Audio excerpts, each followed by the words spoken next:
पिथौरागढ़ के मुनस्यारी क्षेत्र से बड़ी राहत की खबर है। कौनखागाड़ नदी में वॉशआउट हो चुकी वैली ब्रिज को बीआरओ ने सिर्फ 3 दिन में दोबारा तैयार कर आज 5 जुलाई को आमजन की आवाजाही के लिए खोल दिया है। बीआरओ के कमान अधिकारी अभयनाथ सिंह ने बताया कि कार्य जिलाधिकारी विनोद गोस्वामी के निर्देशों पर समय से पहले पूरा कर लिया गया है। जिलाधिकारी ने इसे 10 जुलाई तक पूर्ण करने और उप जिलाधिकारी मुनस्यारी व बीआरओ को मॉनिटरिंग की जिम्मेदारी सौंपी थी।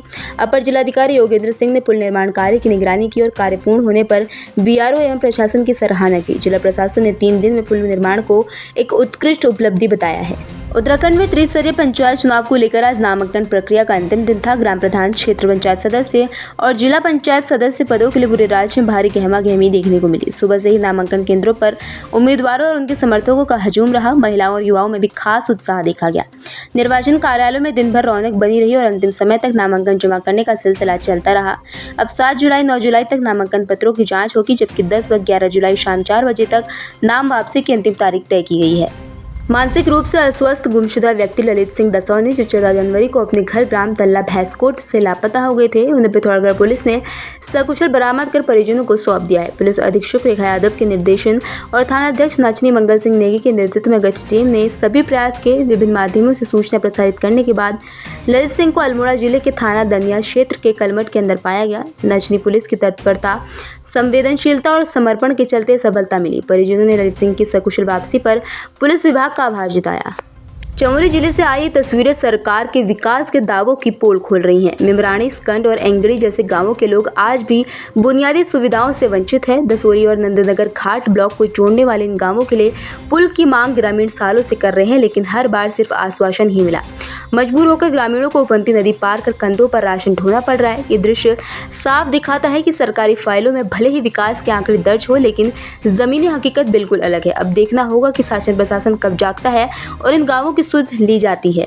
भीमताल से दुखद खबर सामने आई है, जहां चंपी क्षेत्र से मूसाताल झील में वायुसेना के 4 जवान तैरने गए थे। तैराकी के दौरान अचानक गहरी खाई में जोन से 2 जवान डूब गए, जबकि 2 को सुरक्षित निकाल लिया गया। घटना की सूचना मिलते ही स्थानीय प्रशासन और एसडीआरएफ की टीमें मौके पर पहुंचे और रेस्क्यू ऑपरेशन चलाया गया। काफी प्रयासों के बाद डूबे दोनों जवानों के शव बरामद कर लिए गए। हादसे से क्षेत्र में शोक की लहर है। जानकारी के अनुसार सभी जवान प्रशिक्षण के सिलसिले में भीमताल में ठहरे हुए थे। पुलिस ने मामले की जाँच शुरू कर दी है और परिजनों को सूचित कर दिया गया है। 5 साल के लंबे अंतराल के बाद बहुप्रतीक्षित कैलाश मानसरोवर यात्रा एक बार फिर से शुरू हो गई है। इस यात्रा के पहले दल में शामिल 45 श्रद्धालु आज पिथौरागढ़ पहुंचे, जहां कुमाऊं मंडल विकास निगम के गेस्ट हाउस में उनका पारंपरिक स्वागत किया गया। ढोल, दमाऊ और पारंपरिक छलिया नृत्य की धुनों पर यात्रियों ने जमकर उत्साह दिखाया। श्रद्धालुओं ने इस पवित्र यात्रा में शामिल होने पर खुशी जताते हुए कहा कि वर्षों की प्रतीक्षा के बाद उन्हें भगवान शिव का बुलावा मिला है।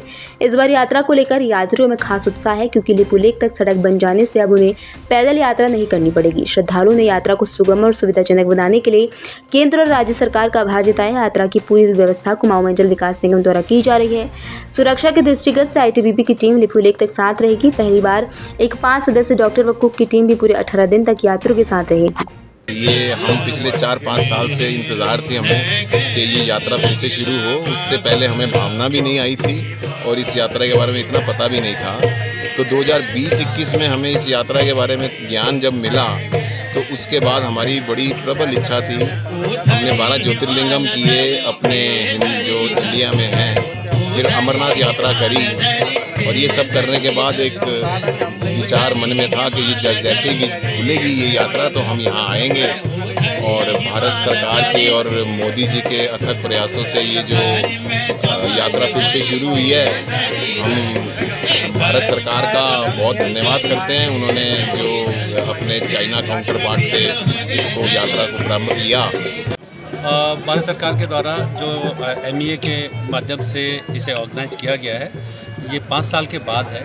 और 5 साल के बाद क्योंकि स्थिति पूरी तरह से परिवर्तित हो चुकी है, जहाँ पहले हम 7 दिन लगातार पैदल जाते थे, अब बताया गया है कि यहाँ हम लिपुलेख के पास तक रोड पे जाएंगे। एक्लिमेटाइजेशन की वजह से ज़रूर हमें गुंजी और नाबीडांग में रुकना है।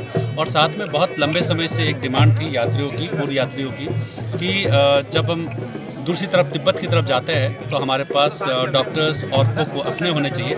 तो इस बार भारत सरकार के द्वारा करीब 5 हमारे ऐसे, जिसमें एक डॉक्टर है और 4 कुक है, ये भी साथ में रहेंगे फर्स्ट डे से लेकर लास्ट डे तक। मैंने पहली बार रजिस्ट्रेशन के लिए अप्लाई किया था, पहली बार नंबर आ गया, इसलिए मैं अपने को बहुत भाग्यशाली मानता हूँ, क्योंकि मेरा आखिरी चांस था। अच्छा। इस चांस में मैं नहीं कर पाता अप्लाई तो शायद मेरा कभी मौका ही नहीं लगता कैलाश पर्वत जाने का। मैं बहुत भाग्यशाली हूँ। और ख़ास तौर से जो उत्तराखंड के अंदर जो हमारा स्वागत हो रहा है, उससे तो मतलब सर अभिभूत हो गए हम पूरी तरह। इतना भव्य स्वागत हो रहा है, पहले टनकपुरी में हुआ, पिथौरागढ़ में हो रहा है।